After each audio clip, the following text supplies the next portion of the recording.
Okay, so to start sewing the bag, I like to start with the lining first. I find the lining is often the same as the exterior, and you get to practice on the lining before you do the final exterior that's going to be seen more than the lining.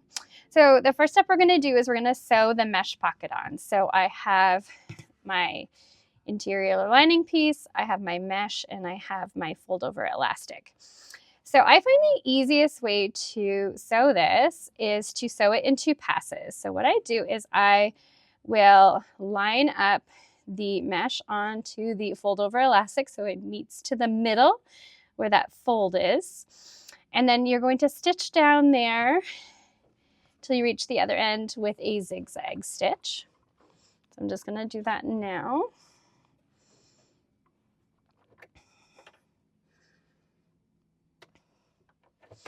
Okay, so you can see here I have stitched along the edge of the mesh where it's meeting the center of the fold over elastic all the way along. It's okay if you get some little ripples.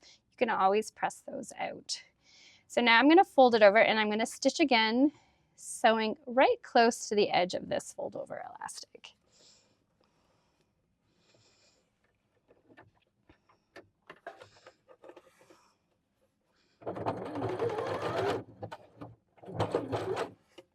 You can see my zigzag stitch along the edge of the elastic.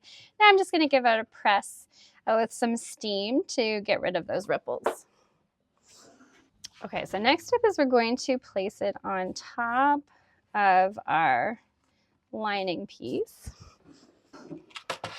And we're going to baste it into place. So I am just going to clip it.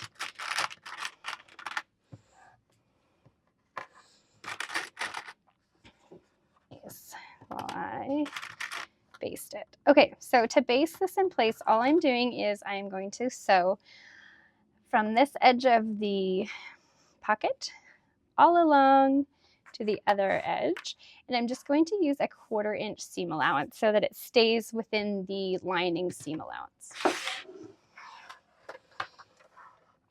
Okay, so I've got that basted in place, and now I'm going to sew the dividing line. So I'm going to sew from the center up to the top of the elastic, and I'm going to backstitch a bunch up here to secure it into place. Now you can do it in the center or you can do it off to the side. You can do more than one. It's up to you. Okay, so I've got the lining with the mesh pocket done.